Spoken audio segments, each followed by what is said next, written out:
Hey guys, you're listening to Wingin' It with Holly. In this podcast series, I'll be sharing the fun and interesting things I've learnt about birds since I started really noticing them 5 years ago.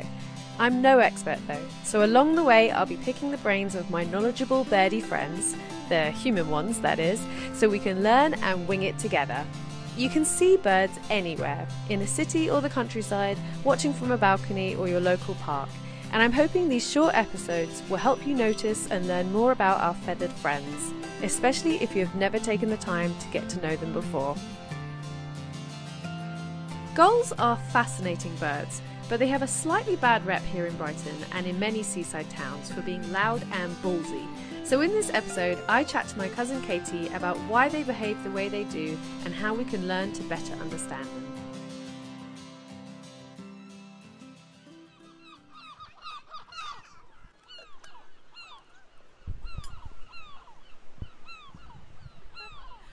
The unmistakable sound of a gull and also the seaside, wouldn't you say? Living by the sea. Yeah, so I am here down on Brighton Beach with my cousin Katie. You're back again. Back again. Happy to be back. So Katie just knows her stuff, and today we're going to talk about gulls. Specifically gulls that we see down here and by the coast, but we're going to start off with a fact that is going to blow your minds. Now, every time I meet someone new, I'm like, I got something to tell you. This is going to be so good. You ready?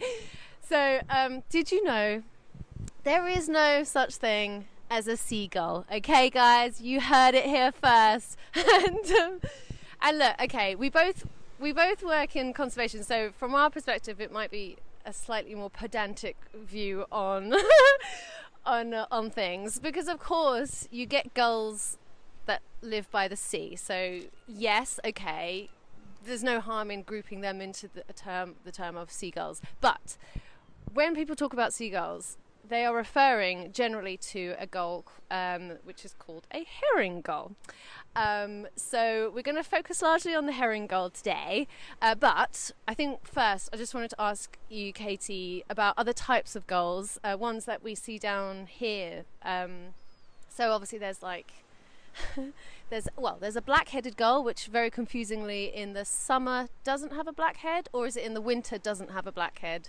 Yeah, so winter has actually like a black spot, almost where you think a bird's ear might be, and it's not annoyingly, it's not so much black. It's actually like a chocolate brown. So yeah, those kind of gulls are one of the smaller ones we get here in the UK, and generally they're kind of not so much the house or building nesting type of bird. They're more seen on kind of common land, arable fields. Kind of inland lakes are really popular. So they're kind of smaller. They've still got a kind of whitey grey look to their body, but ultimately, if you see a smaller gull but with a completely black head, and it's in the summer, you know that it's a black-headed gull. If it's got a white head with a black spot on its face, then it's still a black-headed gull, but it's in its winter plumage. It's slightly confusing. Okay, we also get great black-backed gulls. I always trip over that. So they're kind of like bigger versions of herring gulls, but obviously they've got like a darker back. Yeah, so the great black-backed gull is actually the second largest species of gull in the world, behind the glaucus, which is an Arctic species. And they are freaking massive. They are so big. They don't tend to come. So here in Brighton, they nest out in the marina. So they'll nest on kind of more warehousey type areas, unlike kind of houses. But yeah, they're definitely the biggest gull that we get here in Brighton, and also the UK. They are ginormous. They're so big, and even their call is like it's really deep, and it's really like, oh my god, what was that? Like a big monstrous version of the herring gull. And then you also get the lesser black-backed gull. Okay, confusing. Yeah. Again, so this, the lesser blackback is slightly smaller, and that actually is a good tip for remembering. It has yellow legs. So the way I remember it is lesser blackback, yellow legs, the greater blackback, grey legs. So that's how I tell them apart. But, love it. Yeah. But also the lesser is a slightly kind of more slatey coloured than the really rich black of a greater. So there are slight differences. I once did see a herring, a lesser and a great blackback on the same roof, and it was like, whoa, like that is an ideal picture. Like, Katie, the fact that you were able to actually recognise that there are 3 types of gulls there is amazing. So I think let's go. There are other types of gulls that you can see, but I want to go straight in now to the herring gull. So especially if you live in coastal towns, if you live in Brighton, you'll definitely the gull that we all know as a seagull is actually called a herring gull because I assume it's supposed to eat heron as its main diet. Herring, sorry, not heron. Did I say heron? Herring, which is a fish. So we all know what a herring gull looks like, but to describe, we are talking about it's got mainly a white body. It's got a kind of like a light grey wings, and then the tip of its back feathers are black with speckle, like the wing tips are black with kind of little splodges of white. They've got pink legs, and yellow beaks with a sort of red blob on the end. Now they're young, which you'll recognise the sound of very well, are kind of like a speckled mottled brown. So they're the gulls. They are herring gulls. They're not seagulls, guys. Yes. Right. So I want to talk to you today about. They have a slightly bad rep around here, especially I think in towns where you get herring gulls. So you told me earlier today that a good way to describe their behaviour is that they are loud, brave, and protective. So I think. Unfortunately, that's given them a slightly bad rep. As someone who, as you do, you work in wildlife inquiries. What kind of experiences have people had that you're aware of that are kind of explain these behaviours, and why they might be doing that? That's a really terrible worded question, but I think you know what I mean. So they're loud. Okay, let's focus on the fact that they're loud. Yeah, they are a very vocal bird. So they live naturally, obviously, they live by the sea, which can be loud, it can be windy, and they've got to be able to communicate with each other, whether that's chick to parent, parent to parent. They've got to be able to be heard. So the calls that they do are, yes, they're very loud. The young have this really high-pitched begging call that they do, which sounds like they're in distress, but actually they're just hungry. And again, very high-pitched so that it travels across water. So they have to be loud because that's their habitat. It's that's just evolution, that's nature. But I mean, obviously, adapting to people has brought them into conflict. So it basically, when our streets were a lot dirtier, when a lot of our rubbish was just, in the streets. Of course, gulls took advantage of this, like mammals do, like foxes, rats. There are animals that will take advantage of our behaviour. So the gulls have learned that humans, living alongside humans is beneficial to them. They have safe places to nest. They nest on flat roofs or, even apex roofs, chimney kind of pots.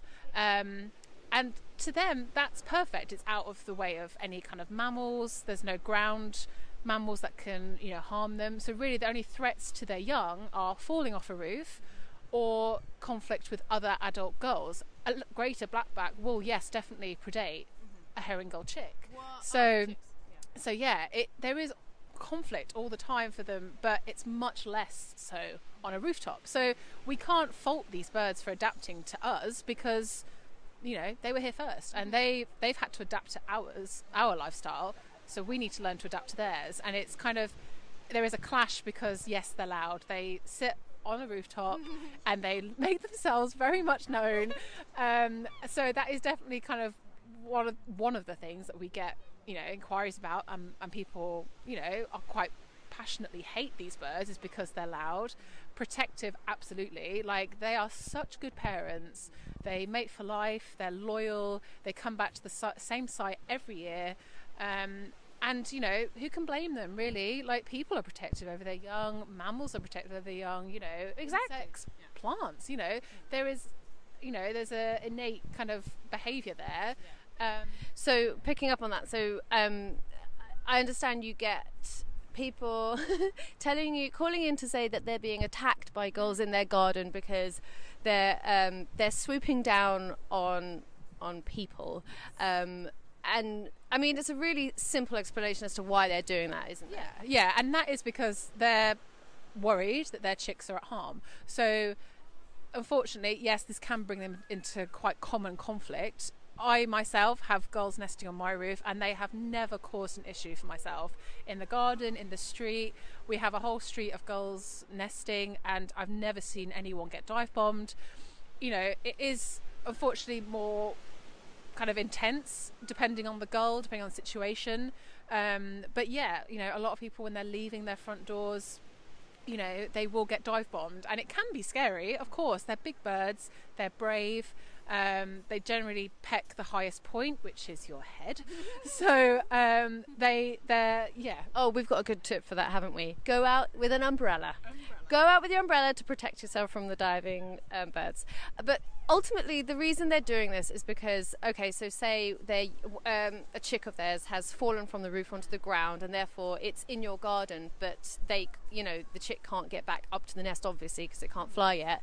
Of course, like any other protective parent, it doesn't want humans going near its chicks. Yeah. So it's going to swoop down and try to stop that happening. And so I think when you look at it from that perspective, you're just like, how can you not have empathy for that bird? It's just trying to protect its young. Yeah. Obviously, it just kind of might look aggressive, but so they're also brave in the sense that you know, they've adapted to living with humans and all our rubbish and crap that we put all over the streets, but also, you know, they're opportunistic. So if you know, people on Brighton seafront, I see people feeding gulls all the time. Okay, so people literally offering their food out to gulls. Now, how is a gull supposed to know the difference between someone you know, throwing food to them, and then someone walking down the promenade with an ice cream with a juice, like a yummy flake pointing out of that cone?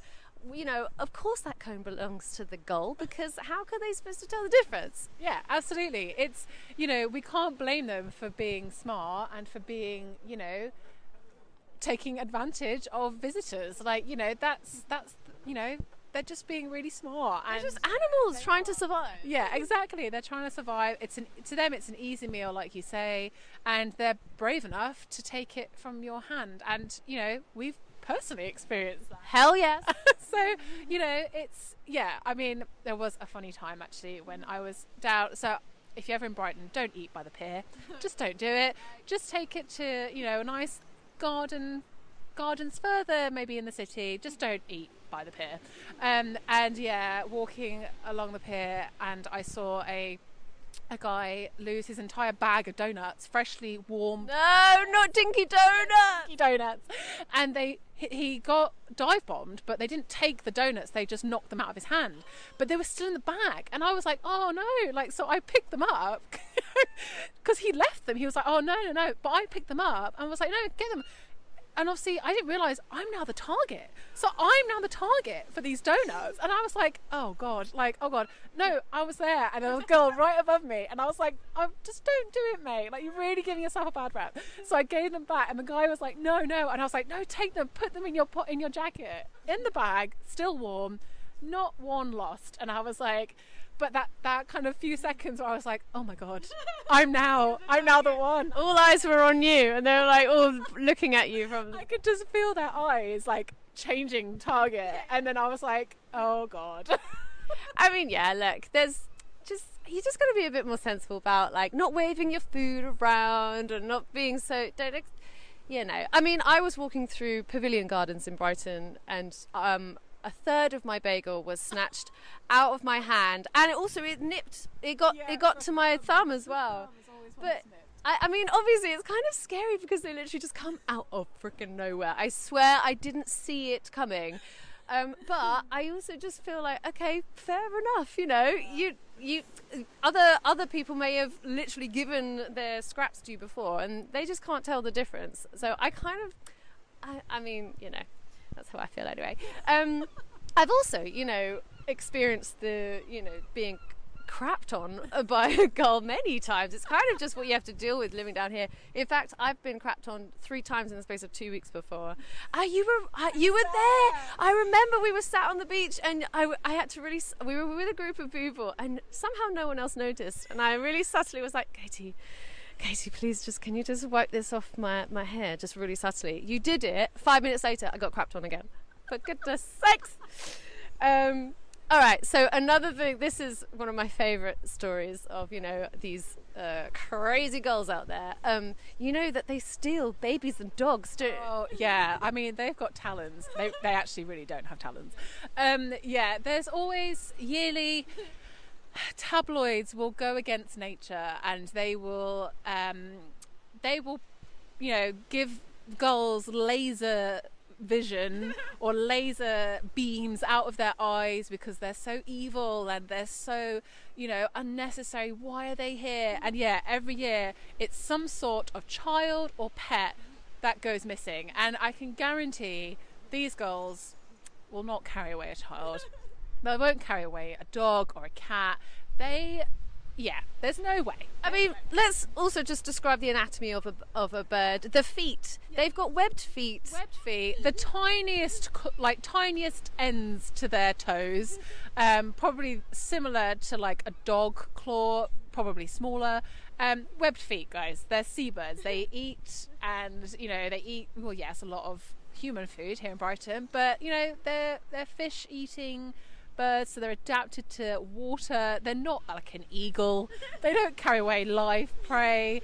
You know, some of the greater blackbacks on places like Skoma or like Skulkholm out in, you know, Pembrokeshire will, yes, take advantage of a small mammal, but they're not going to carry away a chihuahua, a bulldog, or a chihuahua, or a baby. Just, honestly, guys, don't worry. It's Come on, gonna happen. So what it also might surprise some people to know, again, when you live in areas where there are gulls, because you tend to see a lot of them, is that they're actually on the red list, which means they are seriously in decline, which is really, really worrying.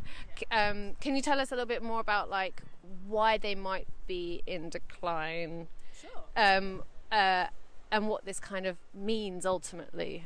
Yeah, I mean, the core, yes, that's the reason, is still unknown.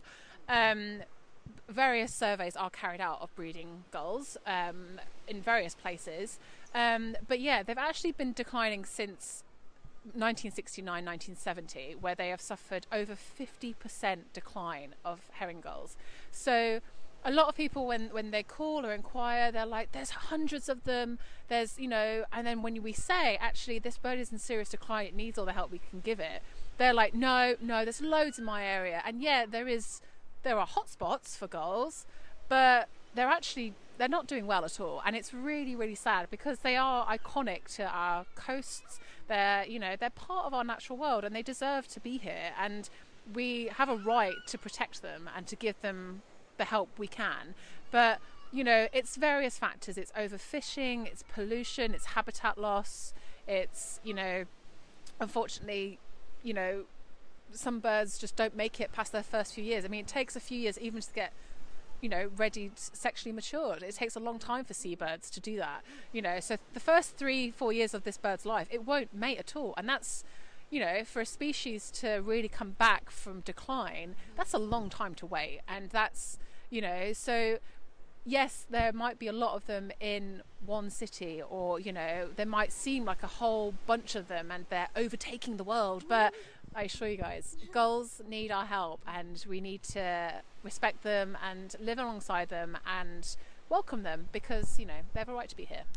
I think that's really well put. We need to have a bit more empathy for them and their behaviours, and the fact that they've adapted really well to living with humans, but clearly humans have less tolerance for them just because they're a bit loud and they're protective of their young, but because they're brave and So I think I'm hoping that people will have just a bit more tolerance for them. These birds can live till they're 20 years old, which I think is incredible. Not many birds and animals do they? Absolutely. And they mate for life, which is just the sweetest thing. There is a pair opposite me that have nested there last year, raised 3 babies. They were on their way and weren't there during autumn and winter, and they've started coming back the last few weeks, and I see them from my living room where I work from home, and it's just so nice because it's they've reunited, they're getting ready for the season, and it's part of where I live.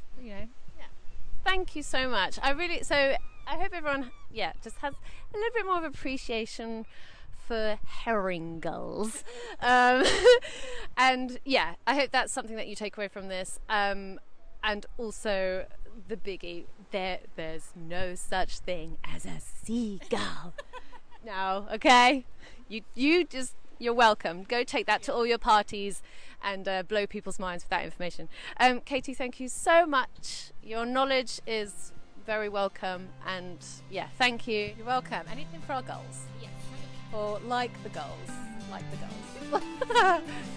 Until next time, bye. Thank you for listening to this episode. Don't forget to subscribe if you haven't already, and if you have any birdie questions you'd like me to explore in this podcast, you can get in touch via my Instagram @WingingItWithHolly.